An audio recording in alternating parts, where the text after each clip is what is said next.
রাত তো অনেক হয়ে গেল, আর কতক্ষণ? হয়তো হোস্টেলে ফিরতে দেরি করছে দাদা, এসে যাবে।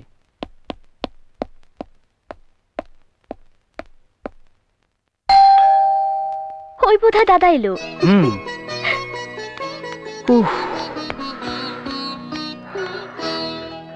কি হলো দাদা? হ্যাঁ, এত দেরি করলে কেন? কি রে হঠাৎ মা? হ্যাঁ, মাকে জিজ্ঞেস করো।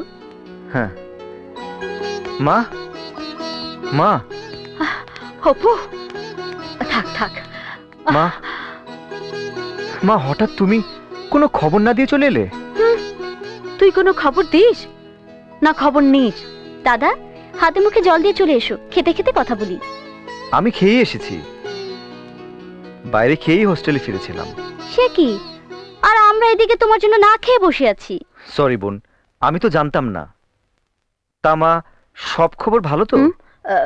ভালো, সবই ভালো।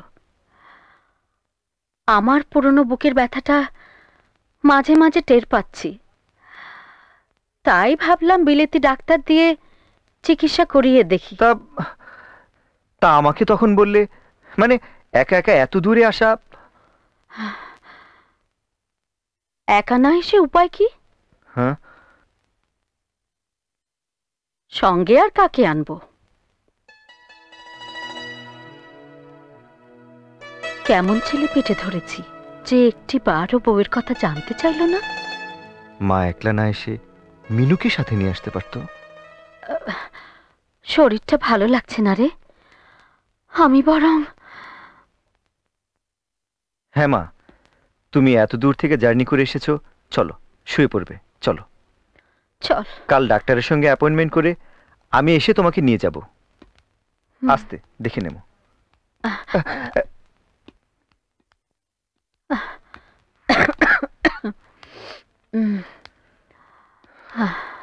আজ বরং চলি রে। তোমারই বা এত রাতে যাবার দরকার কি? হ্যাঁ, থেকেই যাও না, কাল সকালে মাকে নিয়ে সবাই একসঙ্গে বেরোবো। না মানে দাদা, কথা বাড়িও না তো, চলো। আমি বলছিলাম, চলো তো, চলো গেস্ট রুমে গিয়ে শুয়ে পড়ো। হ্যাঁ,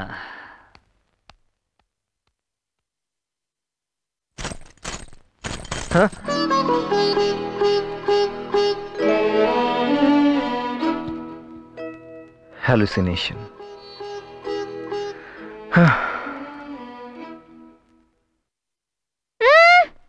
বলেছিল চিঠি লিখলে ফিরে যাবে। কে?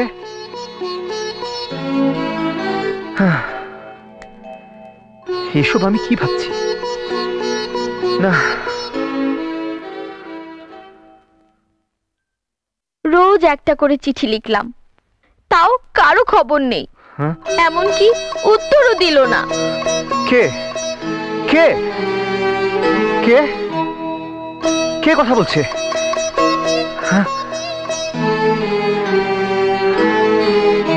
কে কথা বললো?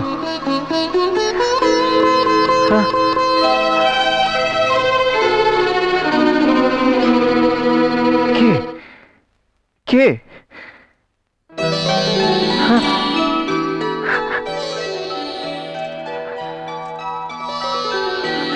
কে? আমি মিনু, তোমার বউ গো। কে? মিনু, আমার অবুঝ বউ, এতদিনে তোমার বোঝ হলো, আমার অবুঝ বউ।